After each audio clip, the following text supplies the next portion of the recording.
You know, out in the lobby before the movie started, some guy who had seen the movie before stopped me and said, I haven't seen this movie, but you know why it's got only 23% fresh on Rotten Tomatoes? I said, I don't know. He said, Roger Ebert only gave it 1.5 stars. He was so concerned about this factor. Why do you think critics are mainstream, let's clarify that, mainstream American critics were a little bit unkind to Silent Hill when it first came out? A little bit, yeah. Really? Wow. Why do you think that is that maybe the average American Joe would get the vibe of this movie? It depends if you want to see the film or if you want to see the movie. Right. That was a film.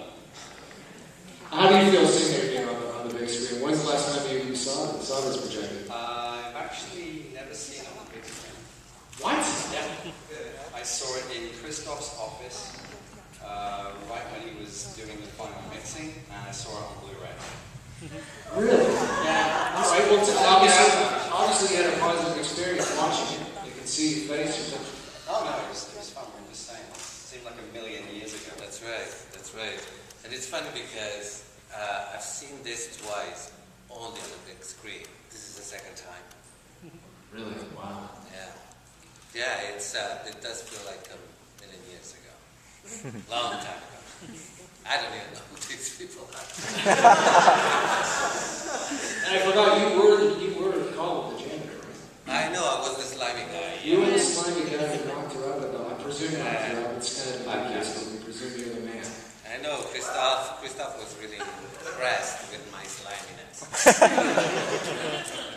Somebody, again, first time watching this movie, not expecting what it was going to be, anticipating it was going to be a point A to point B to point C horror film, when it was something entirely different. As I said, Nightmare Tapped. But some of the greatest movie monsters, definitely of this past decade, if not ever. The Nurses are a favorite of young ladies on Halloween everywhere. Talk a little bit about the Nurses, Paul, and designing and creating those. Well, the Nurses are weird because originally Patrick had made the faces. He made 3 hero faces, which are like, you can see up close, and then 17 faces that you're not supposed to see up close. And he'd sent them all up to Toronto, and the costumes were being done by Wendy Partridge. So Wendy had a crew, and she was playing around with some materials, and I think it was about 2 weeks before we were going to shoot. She turns around to me and she says, so I'm probably not going to do the costumes now, so you can do them. Okay. So not only did I have to kind of make the 17 not so good faces good for close-up, because Christoph wanted to see them all in close-up, I had to also make the costumes. And then to make it 20 costumes in 2 weeks, it wasn't easy. But we made them well enough that we used them again in the second movie. Yeah, right. It was great. We just repainted them. Michael wanted to tart them up a little bit, which was great because we didn't make them in a rush. So we got to repaint them, refit them, re-custom fit them on the new girls, and we had a different batch of girls the second time. Yeah, I mean the majority for the second time. I know we can't talk too much about the second movie. I hear. Nurses are It's awesome. No, we had a bunch of dancers this time around. In this one, the majority were expert movers, but I would say the majority were strippers.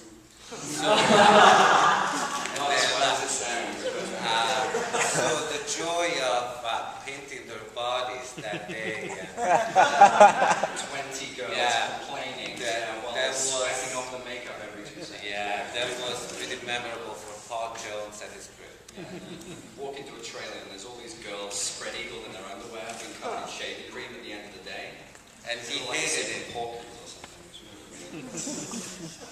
You hated it. I did, actually. Yeah. I hated it. And everybody's like, I want to paint all these girls' bodies. And then at the end of the 3 days, they're like, that was a fucking nightmare. And the second time around, everybody forgot how bad it was. So here we are again, painting the bodies. Everyone's going, I thought this would be fun. This is a fucking nightmare. It really is hard work. I mean, it sounds like fun, but when you're up there doing this for like 15, 16 hours a day, remember, I'm the guy who's in first, and I'm the guy who leaves last. I'm like next to security. I'm like the guy doing the 4-hour makeup call in the hour and a half. I mean, Roberto was lucky because the first time around, we had a 3-hour makeup call for him each time he played Red Pyramid, because his body was glued on. Second time around, I thought, yeah, let's simplify that. So we made body suits for him. He could just climb into it. Then we just blend the hands and blend the head. And In less than 20 minutes we were yeah, ready this 20, time 25 around. minutes, and it was great. Which, let me tell you, it's quite a bit different in dealing with patients. I learned how to be patient in the first We week. also learned how to sleep in the Right, because I Yeah, slept we over shot there. one day, and we didn't have enough time to take off the makeup and to glue it back on again before we shot the next day. So Roberto, he powdered him and wrapped him in saran wrap, and he just fell asleep in the makeup in his trailer. And then, Now, you covered it wrapped in saran wrap as part of the process, or was that just for kicks? No, it just was like, it was my safety blanket. But that's how I used it. And have you carried that over to your civilian life as well, Roberto? When I was a kid, I just got to interject here. When I was a kid growing up, reading the magazine on how Ron Fango, the special effects guy was the rock star. And they literally were the long hair, everything around Bottine back in the day. I wanted to meet these guys, and we all did. Things have changed a little bit. Things have changed. You're still a rock star in many of our eyes, but why has it changed? Why has it changed? It's when you say that, actually, because I have this problem with, I'm going to say kids. I'm in my 40s, so I can call them kids, either 20 or younger. Basically, when I started out, I just wanted to do the work, right? And I started kind of late. I started in '86. So there's guys who started before me with Baker's Robertines, and I was like the third batch, I guess. When we were doing it, we're doing it for the work. We're doing it to make molds, sculpt, paint. I still get a thrill opening a mold for the first time, pulling out foam skin, right? It's really fucking cool. I've been doing it for over 25 years, and I really still enjoy it. When I started out, I just wanted to do the work. There was no such thing as an effects guy. What's happened now is, because myself and the guys came before me, and all the guys I came up with, the Dave Elsey's and the Mark Culiers and Neil Gordons, we've kind of created this moniker, this effects guy thing. So now I'm seeing a lot of 20-year-olds want to get into the industry, and they just want to be effects guys. And I'm like, but just do the work, then you'll be an effects guy. And they kind of got it ass backwards. And it's a real shame, because just doing the work will make them what they want to be, instead of wanting to be this rock star, It's all about the work, it really is. Just before I turn the mic over to you guys, again, one thing you do see in Silent Hill is a blend of both your work, the practical, and also the CG. What are your thoughts about, and it's the cliche question that everyone asks you, I'm sure, but use of CGI special effect versus practical? Sometimes it's needed. Is that you? Is that your job? Do you incorporate that? Is it It's easier now, because knowing what CG can do, you can design a creature suit knowing it's going to need tweaking. So you can save money, essentially, building a suit out of foam rubber, painting it a certain way. But at the end of the day, rubber's rubber. You have to be a great photographer. You have to be a great lighting guy. You've got to create the illusion. You can't just expect the suit to do everything for you. The thing about the first movie, the Grey Child especially, did not look like that when we came on set. It was a very pale suit covered in veins. There was no glowing embers to it. All that was done in post, and that was something that we didn't know was going to happen until we saw the movie. I was quite surprised. I knew there was going to be so many of them. We made one suit, and Yvonne wore it, and we just kept shooting pass after pass after pass of her coming in from different directions and different angles and different movements. And they just kind of comped it all together. But all that kind of glowing, kind of volcanic ash kind of thing, that was all added in post. Same with the armless guy, the guy in the scrapyard, who seems to be a big favorite. The suit was slimmed down considerably. I mean, the guy... The legs. Yeah, the legs. Who was in the suit? Michael. Michael, yeah. He was fantastic in the suit. All the movements you see on screen are him. But there were certain elements of the suit that didn't work aesthetically, like his hips and his legs were way too human. It was essentially just a big condom just pulled over his body with kind of a rib piece he put his arms in. He actually had like a vac form respirator with a hose coming out basically his ass when you shot him from the front, and from his crotch when you shot him from the back. And there's a little shot in the making of actually where I'm cutting down the hose and I can't find my kind of tube cutter, so I just pull out a penknife and I'm like carving through this hose pipe like an inch from his leg. It's the most unprofessional shot of me ever. Stabbing me. Yeah, but you got to do what you got to do. You know? But yeah, so he was kind of slimmed down, but the colors and the movements were all like. Any questions about the monsters, Silent Hill? Yeah, yes, over here. I was fortunate enough to see one of the field tests of the Red Pyramid or Pyramid Head on Silent Hill 1, and he kind of was tweaked and changed a little bit. And I was just wondering, how does that process happen? Is it a bunch of people saying this works or it doesn't, or is it you, the artist, going this doesn't work and trying Everyone heard and you're that? talking about the hero suit and stunt suits too. Well, essentially, I have a little bit of input, but a lot of that decisions are made leading up to the day of shooting.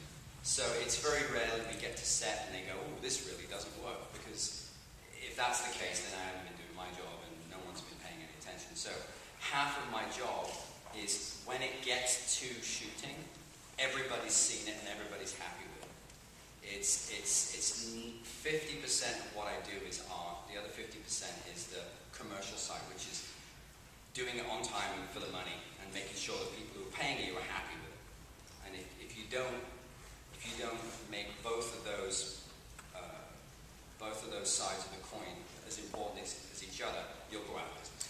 But if I can add upon what he's just saying, what I want to add is is that it's there is an element also that Paul is great about, is the fact that in the second one he has improved a lot on all the whining and complaining of with the first suit that I was wearing. So he's just not, it's not just a commercial and the money, but he's also a good listener to what talent really needs in order for his or her performance to be good. So yeah, thanks. You're good. Yeah, that's the beauty of doing a sequel, and having similar creatures or the same creature essentially in the sequel is you've done it once, you know what works and what doesn't, and that's half the battle. There's nothing better than being able to rebuild something, because remember, everything you see on screen is a prototype. It's very rare that you get to build more than one. So you build it hoping it's going to work based on your ability or your experience or whatever. Sometimes it doesn't work.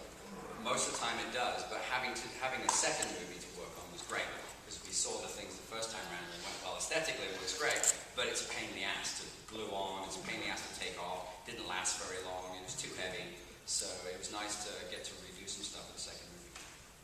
Anyone else out there? I was curious about Pyramid Head, Red Pyramid. He's a guy with a pyramid on his head, yeah, but there's a performance there. You think of the great movie Monsters, you think of Karloff, these are people that don't speak barely a line of dialogue. You think of the first Frankenstein, no lines of dialogue. It's a physical performance and you empathize with him. Obviously we don't empathize with Red Pyramid. He's a monstrosity, he's a demon, he's a force of nature. But for you, as a point of reference, creating what is essentially a mute boogeyman, what was your point of reference? What were you trying to mine? What were you trying to think of when you were making this guy? Well, with the Red Pyramid, you have the video game movement already as it is. Right. So you have a reference there to start with. And me not being a game, I was given clips by Christophe of how the Red Pyramid, and not just only the Red Pyramid, the nurses as well, because I was coordinating the movement of the rest of the creatures as well. So I was on set as crew member and as talent. So I was given those clips to have a look at how Pyramid Head would move. So that helped a lot. We had really long conversations with Christophe as well, because ultimately you're there either as a movement coordinator or as a talent as well to translate the director's vision as well. So of course they have their own input. And I would say part of it is my experience and background as of course being in dance for a long time.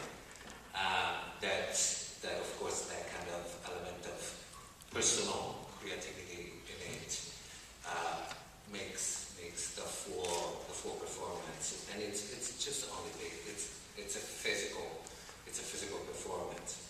Now, once you put the stilts on, the helmet, the suit, the skirt, and everything else, it's a different ball game altogether. You know, you train and rehearse for that. Yeah, all outside, took a quick break, ran up the back, saw you sitting there on the staircase, right when the poor police lady was about to get fried. Now, I don't know if you were being cheeky, but you said, I can't watch this part. I don't think this is part where the girl burns. I was there. I can't watch it. No. Here's a guy that's creating, honestly, some of the wildest nightmares ever committed to celluloid. That's what you do. And you actually do legitimately have a problem seeing this fantasy realized on screen. Well, since I became a dad, Right. I made this, I mean, I was a dad when this movie came out. I had a 2-year-old, but I was still kind of finding my feet. I have 2 girls now. One's 8, one is not much younger than the girl in this movie. And I guess it's a testament to how well Christoph did the scenes. I've become a real pussy since I've become a dad. Now I guess too many Pixar movies and too many Wiggles videos. I can't watch this stuff anymore. You know, if it's got a creature in it, yeah, no problem. Zombies, vampires, werewolves, no problem. But when it's people hurting people, kind of slasher films and stuff like that, I have no tolerance for that now. It's really kind of sad because I used to be into that as a kid, but now I'm just not. It just kind of makes me all queasy. So I have 3 boys that fully understand that. Actually, one of my boys helps choose photos for Fangoria. She said that there's my wife, and she's going to speak to me later, I'm sure. This is the first time you've seen it projected? Or the second time? Anything you caught this time around that you want to share with us? It's a good movie. It's a really well-made movie. That's one of the things that stands out. I mean, I know it's a very expensive movie as well in terms of horror budgets. It was way above your average horror budget. And I think it's on the screen, the artistry, the photography I love. I mean, I know that Christoph was passionate about the games. I mean, he absolutely is a game obsessive. Silent Hill was hugely important to him, and you can see it in the detail. I've noticed stuff that I've never noticed before. I had this film on the set while I was shooting the new one, on the iPad. I referenced it, but it's like a low resolution thing. I'm watching on the big screen now, and I'm seeing like the door hinges are done as symbols in the order and things like that. And then Carol Spear, who's the production designer of the first movie, and I didn't get it for the second one, she did a phenomenal job. So I'm looking at the artist, I'm listening to the mix of the sound, I'm listening to the way the music is used, and it's a beautifully crafted piece of filmmaking. To me, it's not a scary film. It never was. It's a creepy movie. It's a movie which is disturbing, but it doesn't do the single thing which, in many ways, a commercial horror movie maybe needs to do, which is make you jump and frighten you. And I don't think this does. I think it plays on a different kind of psychological horror, which is unusual and brave. And it's very much in keeping with the game. The game is just strange, bizarre, and a little bit disjointed and discordant. And I think that's what makes it frightening. Almost in the tradition of Japanese horror. Doesn't really make a lot of sense, but I know Christoph gravitates towards that. I'm a little more Western in my approach. So I think it's a little different. Yeah, there's definitely a strong European sensibility to this too. Even the little girl running constantly reminds me of Don't Look Now. That feel, absolutely, that feels there. Any other questions for, again, okay, we got it. First hand up over here. Speak loud so I don't have to run over there. Okay, I got this one. Question for MJ. Way back when, there was a comic book that really changed a lot of the way people saw comic books called Arkham Asylum. And it's been credited on canon as having a great influence on Silent Hill. And back then, it was just like a new toy everybody wanted to play with. Do you feel that that can be a way to use 3D? Because I know Revelation is supposed to be coming out in 3D. Yeah, I mean, yes, we shot it in 3D, so it's not being a post-3D effect. I was pretty much against doing 3D for a long time. I didn't see what it would bring to the table. And then I figured that, yes, you can use it because the world of Silent Hill is a different dimension. And I think if you can use the dimension in that respect, and this is the story of Heather Mason, and when you see the movie, you'll realise it is a continuity of the movie. It's also, it synthesises game bits of the other games. But it's like her transition when you see the world go from normal fog world into the dark world. That's an opportunity to actually push your experiences with the 3 dimensions.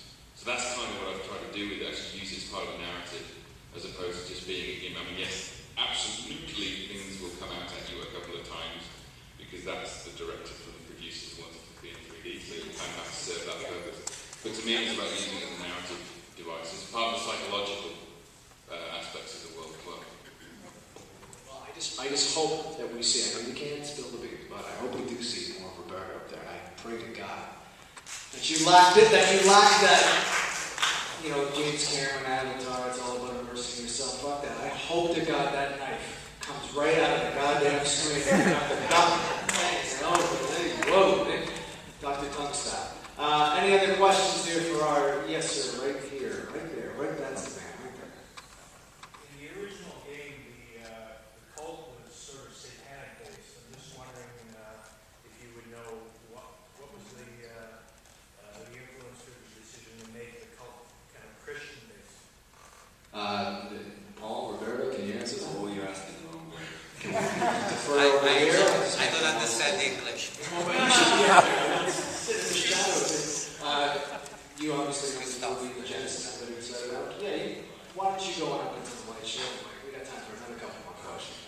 So the question being, in the game, the cult is more leaning towards the Dark Lord, and yet this one we're turning towards more Christian-based. I can't obviously directly speak for Roger and Christoph. It is. I mean, it's just choices they made. I know it was a pain in the ass for me figuring out, because they made a choice to change them to a sort of witch burning thing, which is not so prevalent in the game. And I wanted to try and get it back onto the purity of their slightly strange pagan belief system in the game, and I use it in the movie. So I don't know why. I think it was definitely a choice. Christoph made some choices, and Roger Avery made some choices, which have given me a slightly tougher job to join the dots, because I wanted to make the number 2 not just a sequel to the movie, but also part of the game world as well. So trying to bring everything back together has been a bit of a pain in the ass. I can't speak, and I won't speak to Christoph's choices. It made sense in this film. And again, the more I watch this movie, the more I understand the detail of some of the underlying ideas, which when I first watched it, just kind of passed me by a little bit. But no, I'm sorry, can't give you more than that. I'm looking at my watch here. We got time for one more question. Right there. Why did you choose not to do the story from Silent Hill 2, the video game? Because that's not what the producers wanted to do. This also, Can I add also? I was going to say, actually, that's a bit clear. 2 is a different story. 2 can be done at any time. It felt that if they did story game 1, story 1, more or less the same thing. Game 3 is the continuation, more or less, of that family narrative. And James's story in number 2, I think, can be done. And also Room 1406, that Stephen King thing, similar kind of vibe. So I think the time is there to be done. So somebody will do that story, I think, at some point. So it's going to happen, but just not. It didn't feel like it was the right time to do it, and it's not the story they wanted to tell. So I just came in and did my job. Right, that was it. No, Any it answer there, Roberto? good question. But there was a lady over there. Yeah, we definitely have time for one more. That was a short one. So why don't we just go over to you? I'll give you the mic. Being a big fan of the games, I was wondering what monsters we can expect to see in the second movie. Because I noticed there were monsters from the first game, the second game. Are we going to see any of the walking tumors from the third? Or? He's not going to answer that one. He's not going to.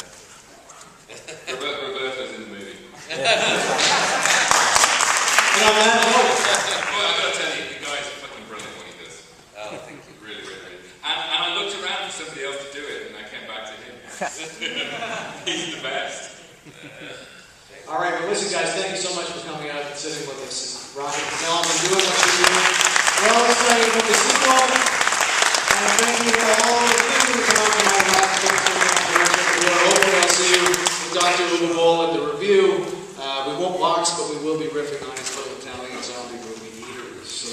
July 23rd. Thank you very much. Have a good night.